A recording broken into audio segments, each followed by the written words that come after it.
Magandang araw po mga kababayan. Welcome po sa Pinilakan Lakbay. Yan, naway safe po ang lahat. Ngayon hindi po ako lumabas kasi nagpe-prepare po ako sa pag-travel po sa Helsinki. 4 days po tayo doon. Gusto ko po by train. Ako po by plane kasi boring. Pag by train po marami pong magagawa. May mga stopovers. Ay nako. Kahapon po kasi nag-alala po ako dahil nga po sa balita po na nananaksak po ng mga foreigner po. Dito talagang nakakatakot. Hindi po ako lumabas ngayon. Nag-alala po yung kaibigan ko. Pumunta po dito. Pati po yung magulang po ng isang kaibigan ko nag-alala. At may binigay po sa akin na vintage po na regalo. Sobrang nahiya po ako. Gusto ko po ibalik pero ayaw po. Para daw pabawasan daw po yung isip ko. At sana huwag niya isipin na hindi lahat ng ganun finish. Siyempre hindi naman lahat dahil nangyari naman po yung hindi inaasahan. Pakita ko po sa inyo. Medyo ano po, na-overwhelm po kanina. Medyo mangyak-ngyak po.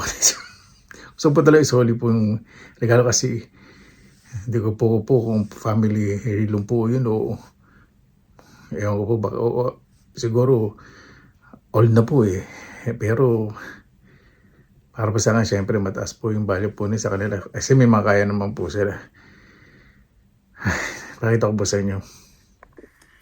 Ayan po mga kabayan, hindi po ito ito nabili ko po sa online. Dati matagal na po ito, Swatch po. Nabili ko lang po ito. Ito, partner po ito. Nabili ko po yung dalawa. Ito silver 925. Tapos itong Swatch po. Diba 15 euro lang po. Yan ako po. Tapos ito. Yung napakita ko na po ito. Diba ito? Tapos ito bili ko po sa isang meron po yung maker saka marking 925 po. 4 euro and 50 cents na po bili ko. Sobrang pong siniswerte po sa mga ganyan. Nagpapasalamat po sa Panginoon. Ito po nabili po sa akin ng kaibigan ko. Gantong-ganto po. Ganto ang hetsura. Itong isa hindi ko na po pakikita yung sa ibabaw kasi may nakasulat po. Dali lang po Tabi muna to. Nakasulat po sa iba kasi nirespeto yung privacy. Ito, namigay po sa akin. Tinignan ko yung tatak. Alam ko po, Omega po yan. Omega watch. Sabi ko, huwag naman sana alas kasi talagang hindi ko tatanggapin. Totoo po. Kahit ano po mangyari. Siyempre, Omega, hila namang Omegang i-jewel. Hindi ko po alam Tapos minukusong ko po, ayoko pong hawakan ng bare hands. Ayoko pong Omega. Grabe po, di ba? Ayan po. Omega. Grabe. Dalawa po yung L. Kayo na lang po, screenshot na lang po ninyo para makita nyo po sa Google Lens. Kaya po Google Lens ko po, may lumabas po na 900 euro, 400, pero iba po sa 400, 500 na may 900 euro. Grabe. First time ko po naka-receive ng ganitong kamahal po na regalo. Hindi ko po pakikita sa likod kasi may naka-engrave. Naka-engrave po.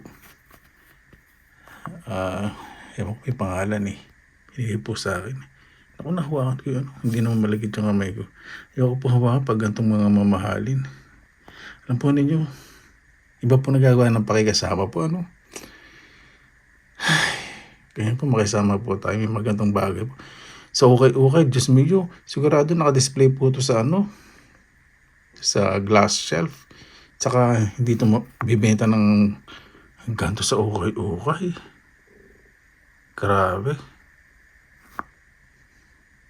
Mahal nito sa okay. Siguradong kung may bibili. Sabay may bibiling cool. Pero magandang mga branded na relo. Hindi ko na po kung anong year po ito. Medyo old po. Yan. Ayoko pong galawin kasi ayoko baka ng beran. Gusto ko muna magwantis.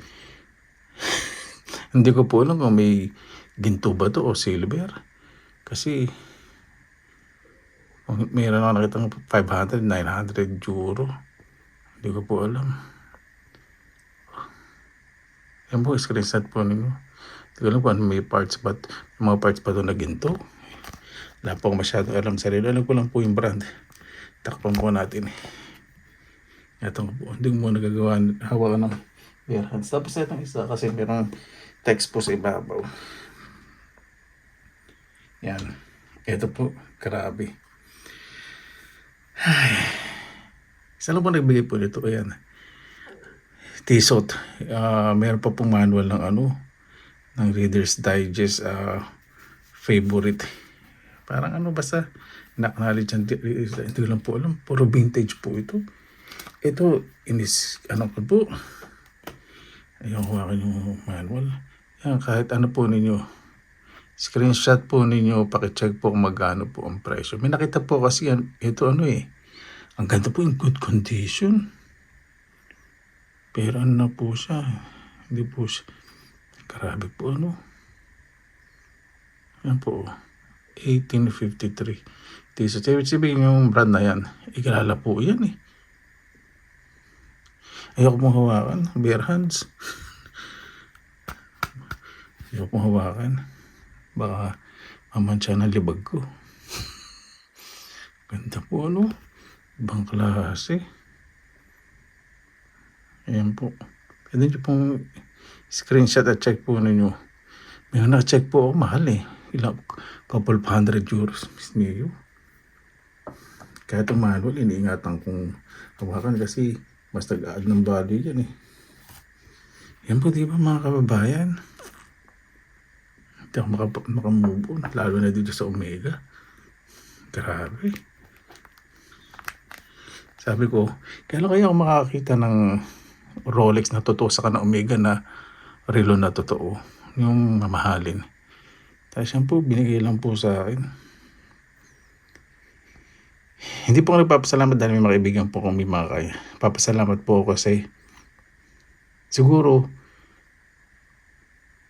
may mga tao talaga na nakikita po yung pakisamang binibigay po sa kanila, hindi po may nakapalit. Nakikita nila kahit pag napagod ako, isang pupunta po dito yung mga kaibigan ko. Totoo po yan. Kahit nung nasa university, nag-aaral po sa university. Pag pupunta po sila sa student apartment, ako, pagutom po sa akin, hindi sila marunong magluto. Puro processed food yung ready food. Pinagluluto ko po sila. Ngayon, gano'n po ginagawa. Sa pagkain po bumaba, pero sa mga material na bagay, pag bumibili ko ng mga something, hindi ko sinasabi na binili ko sa second hand. Sobrang na-appreciate po nila. Inisip po talaga, kailangan dapat walang pareho o kaya mahal sa tindahan. Imagine po niyo, di ba? Ayan po. Grabe po, may ginto kaya ito? Mahal kasi nakita sa internet, €900. Yung kamukha talaga nito. Nakita ko po talaga €900 something. Sige, kahit screenshot po ninyo. Grabe, yung mahawakan. Naniniwala na po original po dito. Grabe.